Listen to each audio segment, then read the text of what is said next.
what people come away with when they engage some brands. But when you get brands and jackets are from the US, hey, you see studs here, you see backlash here, you see a spine drop here, and there's a cut in here, and there's, it's just, everybody uses design to say, this is who we are. And that's one of the ways to also actually position yourself. See the brands, Apple, Nike, and our own Rough and Tumble. I mean, I did some little work with Rough and Tumble sometimes, and I had to give the woman the kudos. The way they do designing in that place, and the clothes will come out, albeit they look like they're expensive, but I've been through that process, and I know that it's only the best.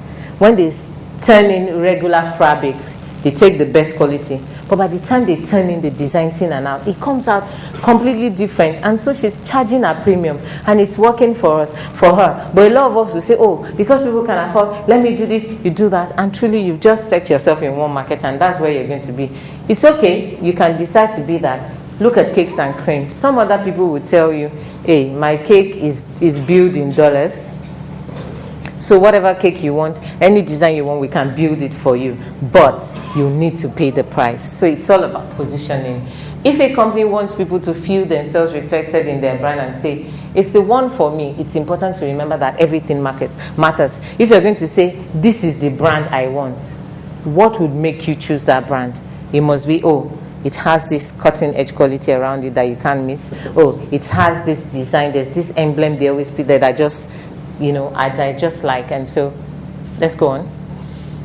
So in building the brand, we talk about brand equity. I say it's the single most key concept in brand management. What is brand equity? The total value you're able to create over time for a particular brand. And as I said, brand equity, it doesn't come by accident. It's a conscious building. We talked about Coca-Cola. We talked about their value running into trillions of dollars. Why? Over time, they have done promotions, they have engaged customers, they have gone into sponsorship, they have built football academies, they've done all sorts. That is equity. It's like when you're building a house, you do the foundation. Next, you begin to mound over, you set up all the pillars. Everything you're doing, you're building on the equity till you get one full, lovely house. By the time you're checking the value of that house, what is it made up of? All the singular components, from cement to blocks to accessories that you use to make up that whole. That is what brand equity is to a brand. And it's the difference between the value of the brand to the customer and the value to the product. Look at a wristwatch. I had one imagery somewhere. I wish I'd brought it in here. Take a Chopard or Cartier wristwatch. Everything they use to make that product, every single valuable thing they put in there, everything finishes at $10,000. But how much is it being sold for?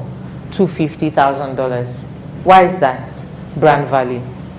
Remove that name and bring out that product alone, and people will not be willing to buy it for more than $15,000 or $12,000. But stamp it with that brand name, and that's to tell you the power of brands. Put a regular sneaker on the floor here, and people even kick it away. But just put that name there, Nike or whatever, and before you know it, people are like, excuse me, I think that thing belongs to me. Can I check it? It's mine. But if it was a regular, nobody wants to identify with. That's the power of brands. So it's a difference in what you're able to do.